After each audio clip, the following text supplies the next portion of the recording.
Namaste, ambassadors, and welcome to Soul Horoscope SuperScope Weekly Report.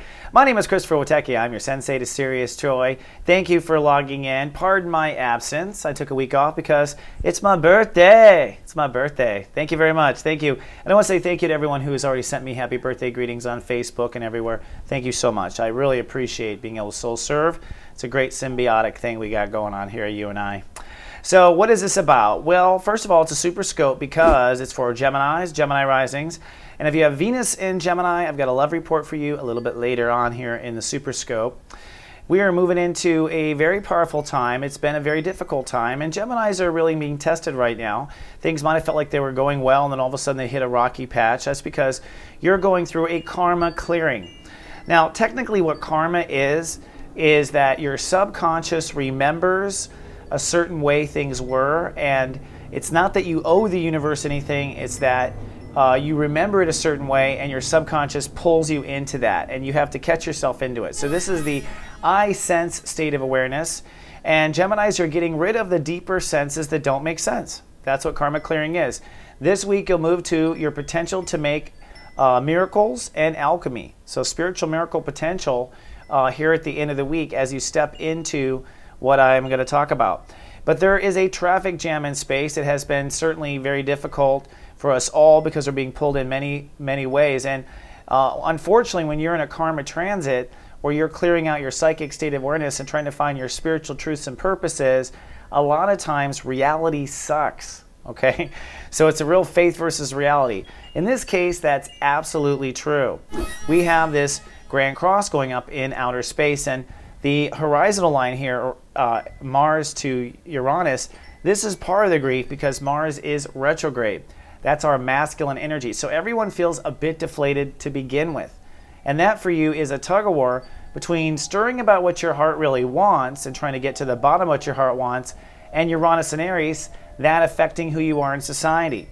And you will probably stir in what your heart wants until your birthday period, just so you know. And what you're doing is you're really separating ego from the heart. So there are many things that you might have been chasing after that you thought your heart wanted, but maybe your ego wanted to prove or to show or to overcome. Or in some cases, it might have been your karma. Maybe you wanted to right a wrong from a past life, but maybe your heart doesn't really want a certain person or a certain thing. So it's a difficult time. I just want you to know I know. Then from the other strip there, Pluto versus Jupiter, that also is difficult for the Geminis because Pluto is saying you got to be strong for yourself and hold your own boundaries. But where Jupiter is blazing ahead is your ability to manifest. So you are manifesting jobs, manifesting money, manifesting for the sake of manifesting. And really, it's that manifestation that's driving the story forward. Now, the solar eclipse in Taurus was a new seed of inner faith about 2 weeks ago, really, because we're the full moon this week.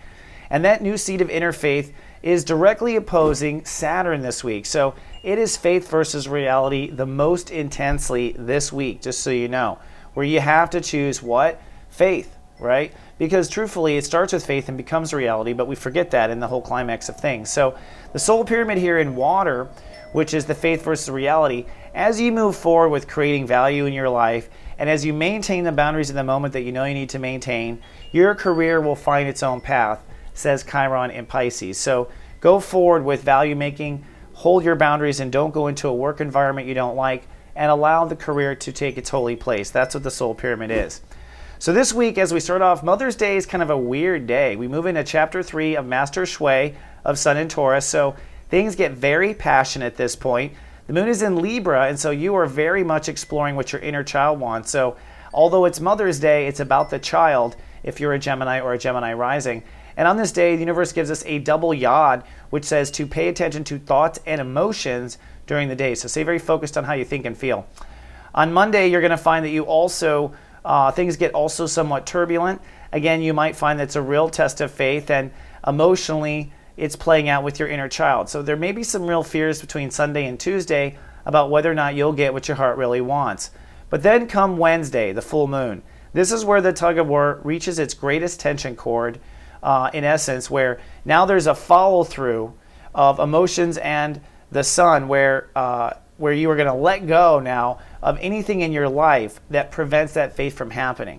The full moon is at step 23, and what that means is that you may experience a new reality that's greater than you've ever experienced. The full moon might be a fantastic, wonderful day, one that goes, wow, life really can change, which allows you to let go of some of the past life circular thinking of, oh, will it ever get better? Will I ever do well on earth? And that's kind of what past life thinking is. It holds you in that. So the full moon will either make a breakdown happen in your life, so be very careful. This could be a rude awakening for those who are walking asleep, and it can also be a huge breakthrough in the sense of really feeling the potential of where this is all going.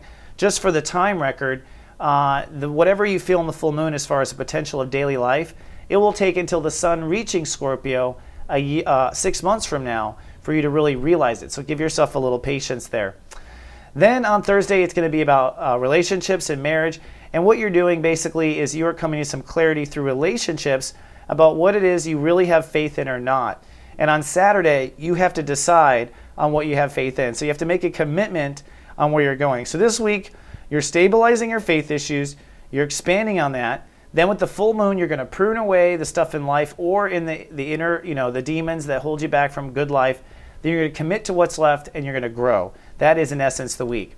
Now, what if you have Venus in Gemini, what I call a VQ5? Well, for the 5 VQs, this is a big hump week for the love stories. Whether you're in a relationship or not in a relationship, this is a profound change. It has a lot to do with the way you feel you relate. So in many cases, if you have Venus in Gemini, you might have been literally fishing in the wrong social ponds for love. And if you are in a relationship, it's possible that your friendships are getting in the way of the partnerships that you really care about. So this week will be a week of changing those positions and shifting to a different way of where you feel like you really belong. And if you're a single Venus in Gemini, then you'll probably at the end of the week shift to a new pond, if you will, where you're more likely to meet someone you're interested in. And your friendships will likely shift for or against your relationships if you're in a long-term relationship, LTR, and you have Venus in Gemini. And that's for the 5 EQs. So incidentally, I have predicted the entire month, including the beginning of your birthday period, in the May Megascope monthlies. I also have these available now in MP3s if you want to listen to it instead of just watching it, and they're all available at soulmart.me. Right now they're on sale. You buy 2, you get the 3rd free, so all your crazy personalities you can download for one low price.